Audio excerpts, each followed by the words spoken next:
Hello అండి. ఈరోజైతే నేను సింపుల్‌గా అయిపోయే చికెన్ ఫ్రై నా స్టైల్‌లో చూపిస్తానండి.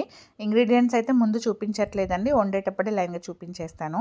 ముందుగా ఒక మందపాటి గిన్నె పెట్టుకున్నానండి. నాన్ స్టిక్‌ది అయితే బెటరు. దాంట్లో ఒక 5, 6 స్పూన్లు ఆయిల్ అయితే వేసుకుని మసాలాలైతే వేసుకున్నానండి. యాలకులు, లవంగాలు, కొంచెం షాజీరా, దాల్చిన చెక్క, బిర్యానీ ఆకు కొంచెం కొంచెంగా వేసుకున్నానండి. ఎక్కువైతే వేయలేదు.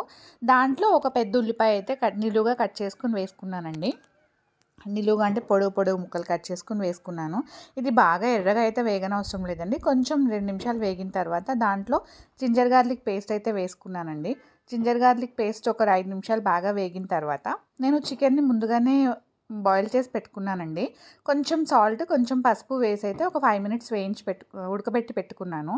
దాన్ ఇప్పుడు అది చికెన్ వేగేటప్పుడే పచ్చిమిరపకాయలు వేసానండి. పచ్చిమిరపకాయలు మరీ ఫస్టే ఆయిల్‌లో వేసేస్తే ఎర్రగా అయిపోతాయండి. తర్వాత మా చెట్టు నుంచి కోసుకొచ్చిన ఫ్రెష్ కరివేపాకు ఒకటైతే వేసానండి. కరివేపాకు అనేది ఆప్షనల్. మీ ఇష్టం, 2 అయినా వేసుకోవచ్చు, 3 అయినా వేసుకోవచ్చు. తర్వాత కొంచెం పసుపు, కొంచెం ఉప్పు, కొంచెం కారం కూడా వేసుకున్నానండి.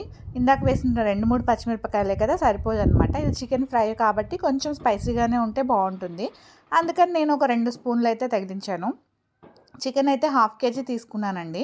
ఇప్పుడు అవి కొంచెం వేగిన తర్వాత దాంట్లో ఒక స్పూన్ ధనియాల పొడి, ఒక చిటికెడు జీలకర్ర పొడండి, ఒక చిటికెడు గరం మసాలా పౌడర్ కూడా వేసానండి. ఇవన్నీ వేసి బాగా కలుపుకున్నానండి.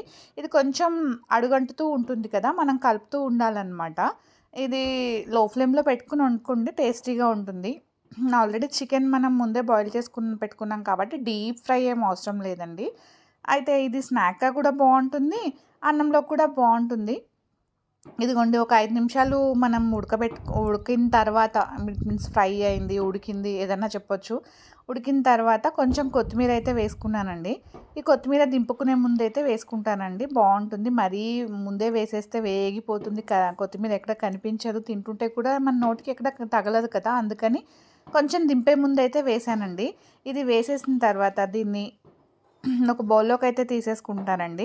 తీసుకున్న తర్వాత దీన్ని మన ఇష్టం, ఇంకా ఉల్లిపాయలు, పచ్చిమిరపకాయలు మన ఇష్టం, ఏదైనా నిమ్మకాయ అన్నీ వాడేసేయండి, తినడానికి వాడుకోవచ్చండి. ఇక ఇది తీసాక మాత్రం ఈ గిన్నెని మాత్రం తోముట్లో వేసేస్తే మా పిల్లలకి నాకు గొడవ అయిపోద్దండి. ఖచ్చితంగా దాంట్లో అన్నం అయితే వేసి కలిపి పెట్టాలండి. ఇది ఏంటో ఈ ఫ్రైలు చేసిన గిన్నెల్లో మా పిల్లలకి బాగా ఇష్టం అండి. ఆయిల్ అదంతా టేస్టీగా ఉంటుంది కదా.